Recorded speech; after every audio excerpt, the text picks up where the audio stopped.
dankie Dominee vir die voorstel. Ek is Chris soos julle gehoor het. En net voor ek begin, ek is baie jammer vir al die baie Afrikaanse mense, want intensie is een van baie vieslike anglicismes wat ek kwyt raak in die preek. Ek wil net vooraf om verskoning vra daarvoor. So, deur die hele Bybel is daar dele wat ons kan lees, wat ons dinge kan agterkom van God se karakter. Ons kan afleidings maak van hoe hy as 'n wese is. Ons sien 'n magtige God in die wonderwerke wat hy verrig. Ons sien 'n genadige God, 'n liefdevolle God, en hoe hy sy seun gestuur het om op die aarde vir ons sondes te sterf. As ons nou alles kan opnoem wat hy al gedoen het, en alles wat ons van hom gelees het, is daar nog baie ander woorde wat ons aan kan dink om hom te beskryf hoe sy karakter is, hoe sy natuur is. Maar in elke liewe daad wat hy gepleeg het op aarde, en elke keuse wat hy gemaak het, en alles wat ons sien dat hy doen, kom ons een ding agter wat reg weer teenwoordig is, en dit is intensie. God is intensieel, ons dien 'n intentionele God. Alles wat ons doen, wat hy doen, is nie vir ongeluk nie, daar's 'n doel agter alles, selfs in ons lewens. Ons is vanoggend hier gesit deur God, want hy het 'n doel vir ons, dis intentioneel. 'n Ander woord vir intentioneel is doelbewus, dis die beter Afrikaanse woord. God is bewus van die doel wat hy vir elkeen van ons lewens gegee het, die unieke doel. En alles wat hy in ons lewe vir ons laat doen of laat besluit, alles wat hy ons na toe lei, is om nader aan daai doel te kom. So as ek dink, as ons almal nadink oor God se karakter, as ons dink oor, alhoewel hy almagtig is, hy is letterlik in die grootste sin die belangrikste wese wat daar bestaan, die grootste wese. Hy kan enigiets met sy tyd doen, maar hy besluit om persoonlik in ons lewens deel te wees. Hy besluit om dag na dag, situasie na situasie in my lewe en in jou lewe by jou te wees ten alle tyd. Nou ek self sukkel om dit te kop, dat iets so groot, iets so almagtig kies om met my as een persoon sy tyd te spandeer. Daar's verseker beter dinge om te doen. So hoe reageer mens op daai gedagte? Hoe as jy die omvang van daai tipe liefde moet kan uitdink? Jy kan nie. So hoe reageer mens op dit?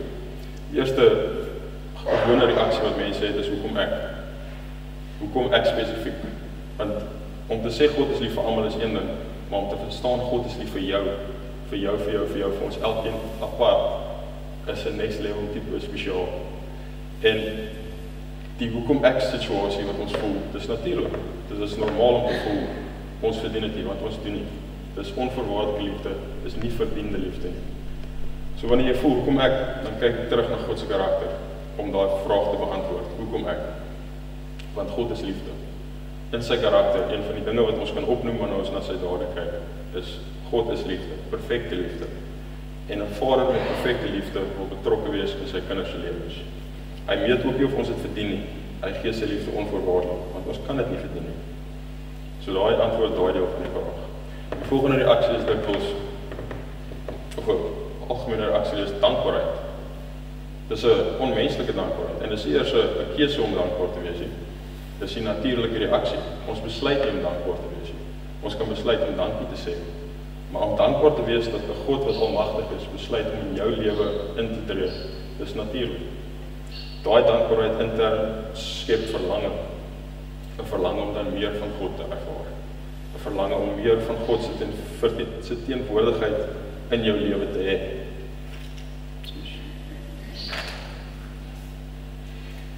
So,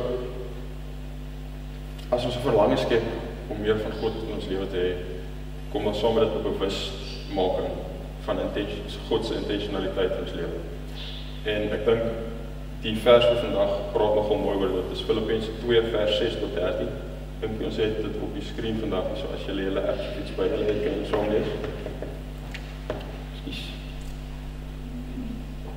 So het begin. Hy wat in die gestalte van God was, het sy bestaan op godgelyke wyse nie beskou as iets waaraan hy hom moes vasklem nie. Maar hy het homself verneder deur die gestalte van 'n slaaf aan te neem en aan mense gelyk te word. En toe hy as mens verskyn het, het hy homself verder verneder. Hy was gehoorsaam tot in die dood, ja, die dood aan die kruis. Daarom het God hom ook tot die hoogste eer verhef en hom die naam gegee wat bo elke naam is, sodat in die naam van Jesus elkeen wat in die hemel en op die aarde en onder die aarde is, die knie sou buig en elke tong sou erken, Jesus Christus is Here, tot eer van God die Vader. My geliefdes, Julle was altyd gehoorsaam wanneer ek by julle was. Des te meer moet julle gehoorsaam wees nou dat ek nie daar is nie. Julle moet julle met eerbied en ontzag daarop toelê om as verloste mense te lewe, want dit is God wat julle gewillig en bekwaam maak om sy wil uit te voer. Die eerste gedeelte daarvan, vers 6 tot 8 of 9, verduidelik hoe Jesus die doelbewuste keuse gemaak het, die besluit gemaak het om sy gestalte op sy bestaan as God gelyke wyse prys te gee om te kan aarde toe kom. Hy het nie aarde toe gekom as 'n God nie. Hy kon, maar hy het besluit om dit prys te gee om aarde toe te kom. Nou, dit beteken nie hy was geskei van God. Dit beteken nie dat daar niks van God in Jesus was nie. Dit beteken hy het sy goddelike kragte prys gegee, want hy het geweet op aarde kan hy in God se teenwoordigheid nog steeds lewe. Net soos wat ons kan. Hy het afgekom nie met vrees nie, want hy het geweet as hy aanhou in God se teenwoordigheid lewe, het hy nog steeds daai krag. Net soos wat aan ons almal beskikbaar gemaak is. So, dit is wat hom toegelaat het om op aarde wonderwerke te doen, want hy het nooit uit die teenwoordigheid van God uitgetree. Hy was altyd by hom en die Vader was altyd teenwoordig in sy lewe. Ons sien bewyse van hoe hy hierdie reg gekry het, reg deur hoe Jesus opgetree het. Hy het konstant kontak met sy Vader gehad. Ons sien dit dikwels dat hy weggestap het van skare en van sy disippels om alleen tyd te spandeer met sy Vader, sodat hy nie kon toegelaat word om sig te verloor van sy Vader. Hy het nooit kontak verbreek nie, hy was nooit uit die oog van sy Vader uit. In moeilike tye of voor groot keuses het hy na gebed toegedraai. Hy het sy Vader geraadpleeg. En dis iets wat ons almal kan doen. Hy het nooit iets gedoen sonder dat die Vader hom gelei het, want hy was konstant in kontak met die Vader. Die laaste gedeelte van hierdie teksgedeelte, al vers 13, sê vir ons, want dit is God wat julle gewillig en bekwaam maak om sy wil uit te voer. Die woorde gewillig en bekwaam word spesifiek gebruik. God se teenwoordigheid in ons lewe maak ons gewillig en bekwaam om sy doel uit te voer. Dit beteken, daai teenwoordigheid is genoeg om ons vermoëns en ons gesindheid rondom wat ons doen te verander vir God. Nou die woord bekwaam dui aan op vermoëns. Hoe maak God ons, hoe gee hy vir ons die vermoëns om te doen wat hy vir ons wil hê? Nou ons weet uit Filippense 4 vers 13 dat ons tot alles in staat is deur Christus wat vir ons krag gee. Dus gee Christus vir ons krag om ons bekwaam te maak om sy doel op aarde uit te voer.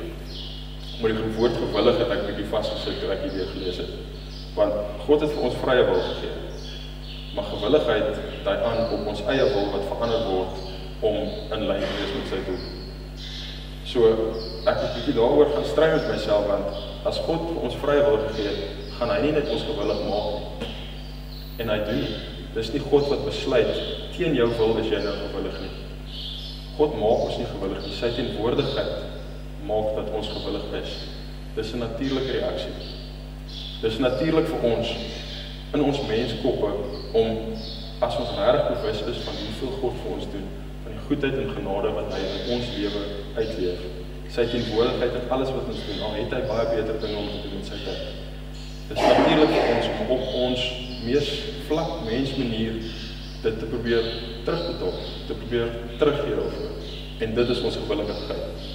God besluit nie nou jy is gewillig nie. Dit is natuurlik as ons regtig bewus is van wat God vir ons doen, gaan ons gewillig wees.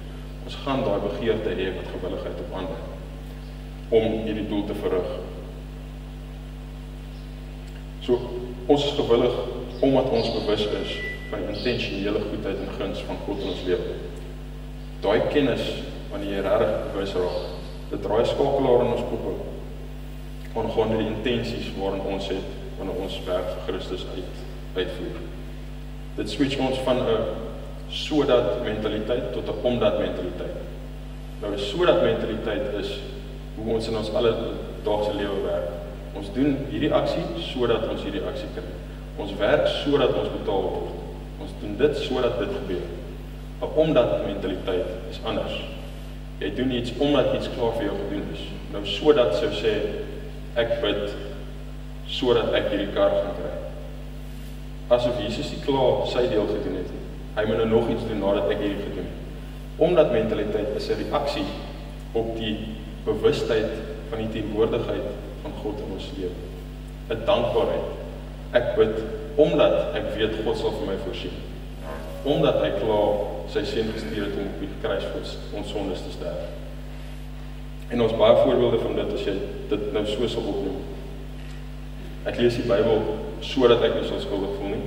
Ek lees Bybel omdat God hierdie bron van leiding en inligting aan ons gegee is, deur opoffering en genade. Ek is nie 'n Christen sodat ek nie hel toe gaan nie. Ek is 'n Christen omdat daar een ware God is, wat 'n persoonlike verhouding met my het, en wat sy seun altyd toegestuur het om op die kruis vir my sondes te sterf persoonlik. Daai omdat situasie. Dit is wat ons moet raak sien, sodat ons nie meer 'n performance mentaliteit het. Ons wil die regte Christen wees, sodat mense ons sien dit en dit en dit nie.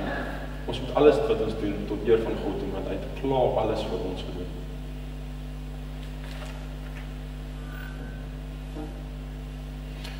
So, hoe kweek ons hierdie gewilligheid, hierdie begeerte, die omdat mentaliteit in ons lewe? Ons kyk hoe Jesus dit gedoen het. Hy was konstant bewus van die Vader in sy lewe.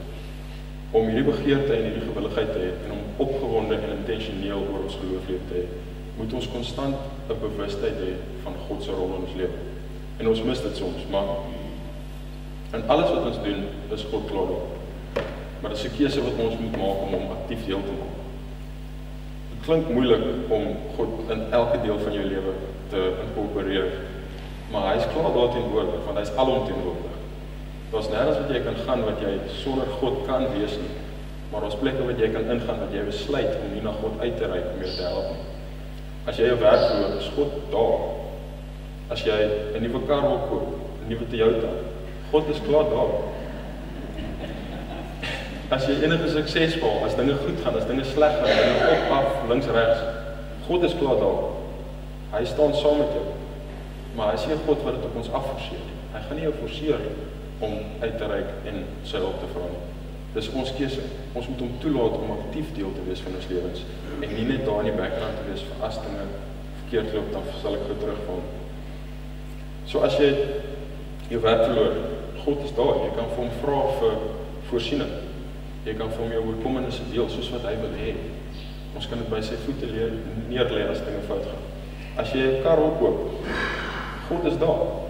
Vra vir hom vir leiding. Maak hom deel van die besluitnemingsproses. Daar's nie 'n besluit te klein dat God sal vir jou sê, nee, ek het nie nou tyd hiervoor nie.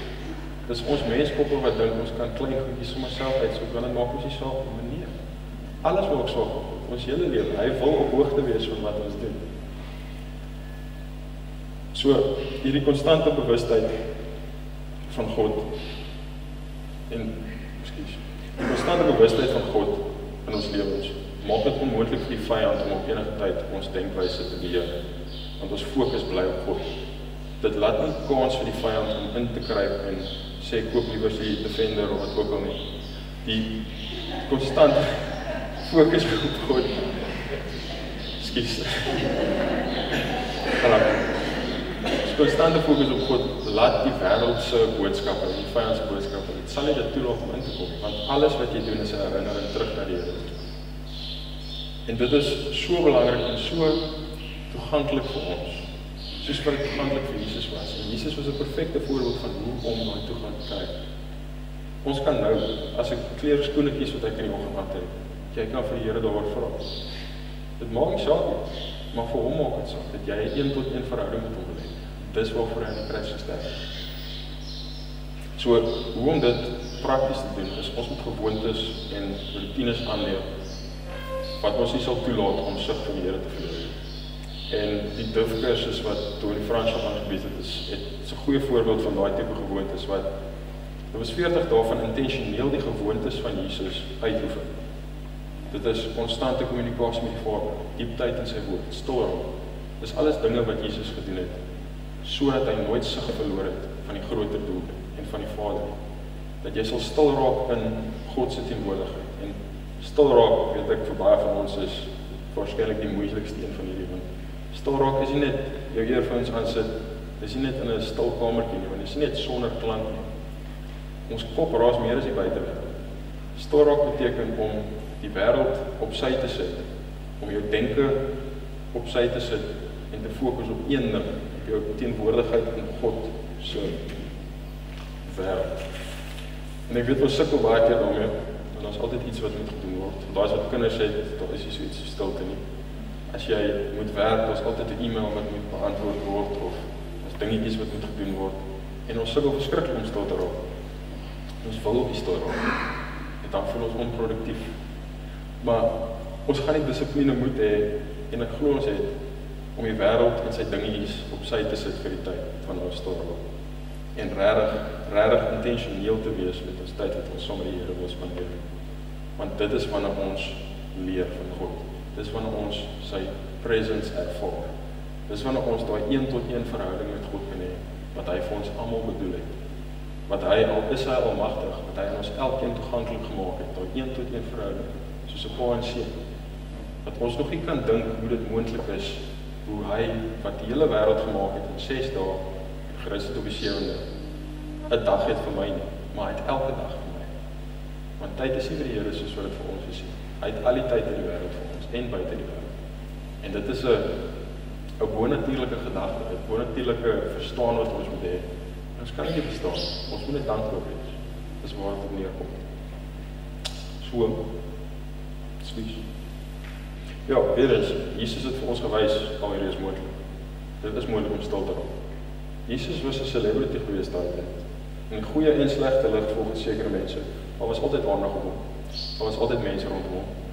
Hy het vir skares van duisende en duisende gepraat en hy het tyd saam met sy disippels alleen spandeer wat hulle van hom wou leer. Hy het tyd gemaak om homself te onttrek, weg te stap van die skare. Hy moes dit soms bietjie weg sneak. Dit moes gebeur, want hy het geweet, hy is in 'n situasie, hy is in 'n denkpatroon, hy is waar ook al wat hy die insig van die Vader nodig het. En hy het dit dikwels gedoen, hy het elke dag tyd saam met die Vader spandeer. En dieselfde manier het hy ook in moeilike tye, as hy seer gehad van sy besluit moes maak, het hy in gebed na die Vader toe gedra. Hy het op die kruis, in tyd van erge seer, het hy net na die Vader toe gedra. Al is dit 'n paar woorde wat jy na hom toe spreek. Dit bedoel nou nie 'n 30 sekonde rympie voor jy eet net sodat die kos geseën is en daai tipe dinge. Dis regtig tyd om vir die Here te vra oor jou situasie, om in te nooi in jou lewe, in dele van jou lewe wat jy weet jy self nie kan hanteer, wat jou menslike krag nie genoeg is nie. Dis wanneer Christus ons die krag gee, wat bo-natuurlik is, om alles te kan doen, om ons gewillig en bekwaam te maak om te doen wat hy vir ons bestem het. Dit is wanneer jy dit kry, wanneer jy regtig vir hom vra. Nie wanneer jy net vinnig 'n WhatsApp stuur om te sê hy help my gou nie. Wanneer jy regtig voor die Here neerkom in aanbidding en dankbaarheid en vir hom vra om jou gewillig en bekwaam te maak, soos wat sy woord sê hy doen. Hy gaan dit nie teen jou wil doen. Hy gaan dit nie teen my wil doen. Hy is nie 'n God wat forceer nie. Hy is 'n genadige God. Hy is so genadig dat hy vir ons vrye wil gegee het, voor vrye wil nog bestaan. So ons het die keuse om hom toe te laat in ons lewens. Dieselfde rede wat die Sabbat ook vir ons gegee het. Ons het nie die Sabbatdag net om te rus van e-mail stuur vir 6 dae die week nie. Ons het die Sabbat om 'n tyd te hê in die week wat ons kan stil raak. Stil in die wye sens, nie net van klank nie, stil in ons gedagtes. Dat ons kop voor dit heel week sal hardloop en dink aan wat gedoen moet word, wat moet die kinders kry, dit. 'n tyd dat ons kan stil raak in ons gedagtes en intentioneel raak.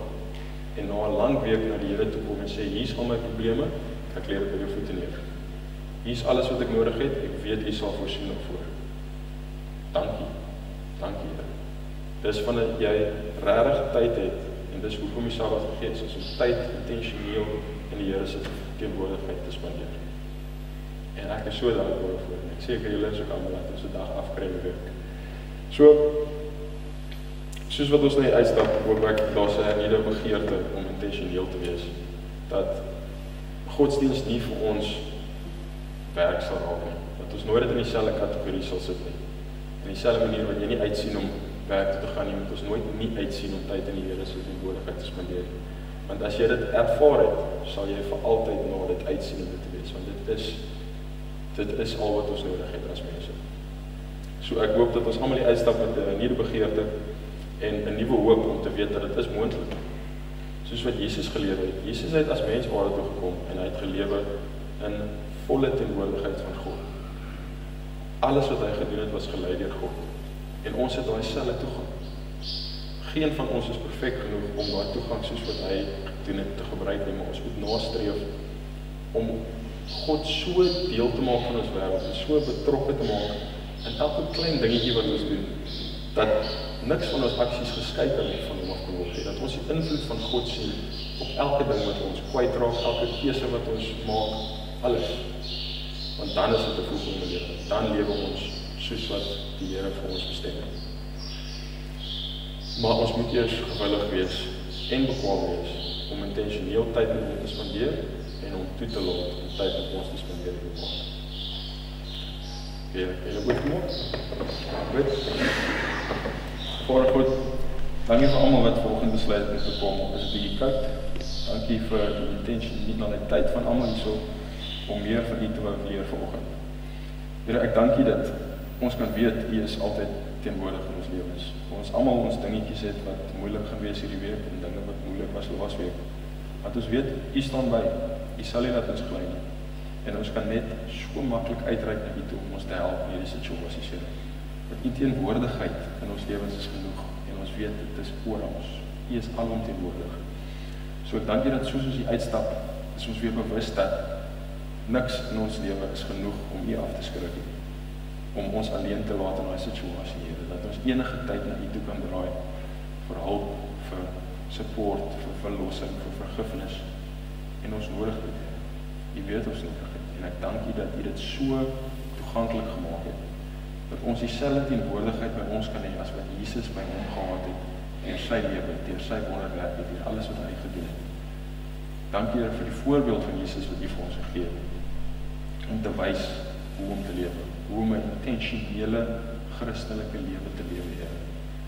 Ek dank U dat hierdie volmaakte voorbeeld vir ons kan leiding gee in sy woorde, soos wat hier in die Bybel staan, dat ons gewillig en bekwaam sal wees om die doel hier op aarde te verrig. En ek bid, soos wat ons almal na huis toe gaan, dat ons nie hierdie gedagte sal verloor nie, dat God se woord wat nou deur mense se stem aan ons almal gegee is, nie verloor sal raak in die geraas van e-mails en werk en alle tipe dinge meer, maar dat ons sal gefokus bly, dat ons nie vir die vyand sal kans gee om plek te vind in ons denke nie, en dat ons sig altyd op God sal wees, en die goed, die sleg, die op, die af, die links, die reg, die kar, ook die werk, verloor, alles. Ek bid dit in U naam alleen. Amen.